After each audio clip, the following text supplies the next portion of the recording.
조세 우선권과 조세 채권 법정기일이라는 거는 이번에 이제 그 공인중개사의 업무가 굉장히 많이 진행이 되면서 새로운 확인 설명서 란에 몇 가지 란이 더 추가가 여러분들 다 배우셨을 겁니다. 그 전에 아마 법령이 개정됐기 때문에 확정일자 뭐 받은 세대 현황이라든가 관리비 내역이라든가 누가 인도를 해가지고 뭐 이렇게 그 물건을 보여줬느냐 뭐 여러 가지 이런 내용. 그 다음에 제일 중요한 게 세금 완납 여부 이런 거 조사를 해서 증명서를 제출해라. 아니면은 열람을 할 수 있는 그런 권리가 주어지죠. 그리고 그걸 꼭 설명을 해야 되는데 조세 우선권이라는 것은 다른 채권보다 우선해서 조세가 우선한다는 얘기가 되겠습니다. 그죠? 자, 그래서 이 내용을 두 가지 내용을 설명해 드리겠습니다. 조세 채권은 보증금 반환 채권보다 우선한다. 일반 채권도 마찬가지입니다. 그죠? 일반 다른 채권 있거나 부동산 뭐 계약서 이런 거보다도 조세 채권이 있으면 얘가 우선한다. 그럼 무조건 우선하느냐? 무조건 우선하면은 안 되겠죠.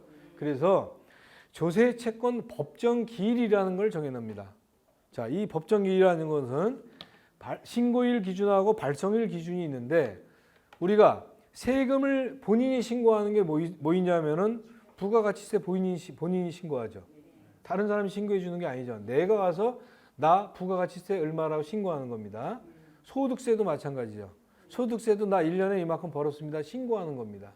자, 이렇게 신고일 기준으로 하는 거. 그러니까 아까 얘기한 대로 부가세라든가 그런 소득세 같은 거 이런 건 본인이 신고했다. 그 신고일을 기준으로 해서 발송일이라는 것은 국가나 뭐 지자체에서 결정해서 부과하는 세금이 있죠. 그죠? 그런 것들. 이런 것들은 발송일 기준으로 한다는 얘기입니다. 자, 이 의미는 만약에 조세 이 보증금 반환 채권이 이런 지금 나와 있던 법정 기일보다 늦어. 지금 나와 있는 신고일 기준, 발송일 기준으로 해서 법정 기일보다 늦어. 그럼 얘는 보증금을 못 받을 확률도 있다 이런 얘기도 있고 채권을 가지고 있는데 법정 기일보다 내가 빨라. 그러면 받을 수 있다는 얘기입니다. 그러니까 무조건 얘가 앞서는 것이 아니라 얘는 요 신고일 발송일 기준으로 해서 법정 기일을 정해놨다. 그래서 법정 기일보다 내가 확정일자가 빠르다면 받을 수 있는 거고 확정일자가 얘보다 법정 기일보다 늦다면 금액에 따라서 못 받을 수 있다는 얘기예요. 네? 아시겠죠? 자, 요거는 배우셨죠? 그죠? 자, 그래서 미납세금 열람과 납세증명서 요구 제시를 할 수 있는데 미납세금 열람은 임대차 체결 계약 후부터 잔금까지 열람 요구를 할 수 있다는 얘기고요. 얘는 임대차 계약 전에 야 납세증명서 갖고 와. 근데 대부분 이거 해줄까요? 안 해주죠. 그래서 얘로 간다 이런 뜻인데 얘는 근데 계약을 해야 된다는 얘기 아니야. 그죠? 얘는 계약 전에 볼 수 있는 내용인데 얘는 의무사항은 아니란 말이야. 얘로 할 수 있다. 체납 납세 증명서 대신에 뭐로 할 수 있다? 동의로 가능하다. 아, 내 거 네가 가서 열어봐. 동의로 가능할 수 있다기 때문에 조금은 뭐 문제는 있지만 아무튼 전에는 무조건 동의서를 구해야지만 얘도 됐었지만 지금은 동의 없이 미납세금 열람할 수 있다는 것. 그 부분이 이제 계약서에도 첨가가 되어 있고 다 첨가가 되어 있습니다. 여러분들 공인중개사가 해야 할 일로. 자, 그 다음에 당해세라는 것은 쉽게 얘기하면 조세 채권이 있는데 조세 채권보다도 뭐 좀 더 강력한 거. 자, 보유세 같은 거 있죠. 재산세라든가 종합부동산세 이런 거는 무조건 당해세입니다. 그리고 상속세, 증여세, 특이한 거는 자동차세. 이게 바로 당해세로 들어갑니다. 그 나머지 부분은 일단 조세 채권으로 들어가는데 어찌됐든 간에 조세 채권은 다른 채권, 일반 채권에 비해서 우선한다라는 걸 배우셨죠? 자, 당해세는요. 아까 나오는 법정 기일이 늦건 빠르건 간에 무조건 얘들은 먼저 체감합니다. 당해세만큼은. 자,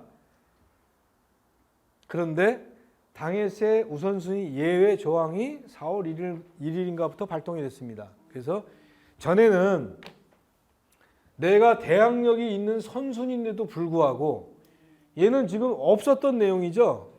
나는 모르는 내용이죠. 근데 경매를 딱 붙여놨더니 나는 1순위구나 이렇게 했는데 나는 1순위구나 이렇게 했는데 얘가 떡하니 돈을 빼갔단 말이에요. 얘는 아까 뭐라 그랬어요? 법정 기일의 전후와 상관없이 얘는 무조건 빼간다 그랬었죠? 그럼 나는 얘가 만약에 당해세, 보유세나 이런 것들이 안 낸 금액이 만약에 100억이야. 그럼 나는 한 푼도 못 받잖아. 그죠? 그래서 자 임차인을 좀 보호하자 그러면. 그래서 당해세 우선순위 예외 조항이 돼서 어떻게 변화가 되느냐? 이렇게 변화가 됐어요. 이렇게 된 겁니다. 그죠? 그래서 당해세 닌 뒤로 가. 까불지 말고. 대신에 얘는 선순위 임차인이 돼야 돼. 선순위 임차인이 아닌 건 안 돼요. 그러니까 아까 같은 경우는 전후에 관계없이 되었지만 법정 기일보다 일단 빨라야 된다는 얘기예요. 그죠? 그랬을 경우에는 당해세가 뒤로 물러나간다는 얘기예요. 이렇게 예외 조항이 발동되었다는 것, 그 부분을 아시면 되겠고요. 선순위 저당권이 있을 때 전에는 법정 기일이 늦어도 얘가 저당권이 1순위였었고 얘가 2순위였었단 말이에요. 그죠? 그런데 얘가 툭 튀어나오니까 1순위 되고 2순위 되고 3순위가 되었었죠. 3순위. 이름이 3순위가 아니라 3순위야. 그러니까 3순위 된 거야. 자, 법정 기일이 늦었어. 늦은데도 불구하고 당해세가 우선이라 그랬잖아. 자, 근데 아까 당해세 우선 조항을 좀 예외 조항을 해준다 그랬었죠. 그러니까 얘는 지금 법정 기일이 늦는다는 얘기는 얘가 확정일자가 빠르다는 얘기죠. 얘보다는. 그랬을 경우에 얘가 먼저 채가야 될 돈을 뭐 요만큼 100원이 되면 100원을 먼저 주겠다는 얘기예요. 그 나머지 저당권 주고 얘는 그러니까 변화가 없는 거야. 얘까지 변화를 주면 안 되잖아. 얘는 선의의 피해자인데. 그래서 어떻게 바뀌냐면 이렇게 바뀌었습니다. 그래서 그러면 늦었으니까 당해세 예외 조항으로 해서 내가 너보다 내가 졌다. 그래서 늦었으니까 요만큼에 해당되는 것. 지가 받아야 될 금액. 요 부분을 먼저 가져가라. 그 다음에 얘는 변화가 없는 거야. 그죠? 그리고 임차보증금도 그 다음에 나머지는 뒤로 물러간다. 이렇게 변화가 된 겁니다.